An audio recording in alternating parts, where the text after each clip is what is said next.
عودجەنە بەناوبانگەکەی عێراق نەسیر شەممە مەسرحی وەتەنی بەغدا پڕەکات بەو ئاوازانەی لە مێژە شەڕ و شۆر بیری بردوونەتەوە بینەرێکی شەیدا بە دیار مۆسیقای ڕەسەنەوە. لە ساڵی 1993 عێراقم جێهێشتووە لە 2004دا بۆ یەکەم جار گەڕامەوە کاتێک لە بەغدا دەڕوانم بە تەواوەتی گۆڕاوە و من نایناسمەوە لە فیلمسازی هۆلیوود دەچێت کە دەچنە شوێنێک هەموو شتێک تێک دەدەن.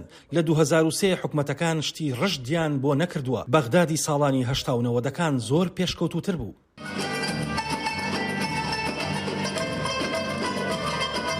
عودجەنەکە زیاتر لە 20 ساڵە دوورە لە نیشتیمان بەهۆی کارە خێرخوازیەکانیشی باڵوێزی یونسکۆیە بۆ ئاشتی. فرۆشی ئەم ئاهەنگەش بۆ بوژانەوەی قوتابخانەی مۆسیقا و بالەی بەغدایە.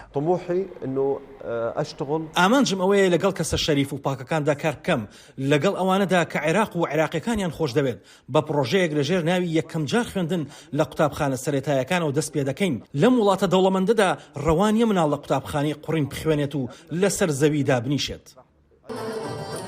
کەشی ئەم هۆڵە بە عێراقیەکان نامۆ نییە هەرچەندە زەمانێکە شەڕ و شۆر و ناکۆچیەکان کۆی ژیانی خەڵکیان تێکداوە.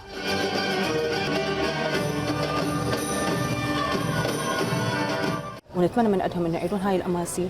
داوا دەکەین ئەم بۆنانە بەردەوام بن. پێویستمان بەم کەشانە هەیە. پێویستیمان بە موسیقا و خۆشی هەیە و گەڕانەوەی هەموو شتە خۆشەکان بۆ ژیانمان. الموسيقى في كل العالم. لە هەموو جیهاندا مۆسیقا بەشێکی گرنگ لە مێژووی ڕۆشنبیری گەلان پێک دەهێنێت. ئێمە ماوەیەکە بەهۆی شەڕ و نەئارامیەوە ونمان کردووە.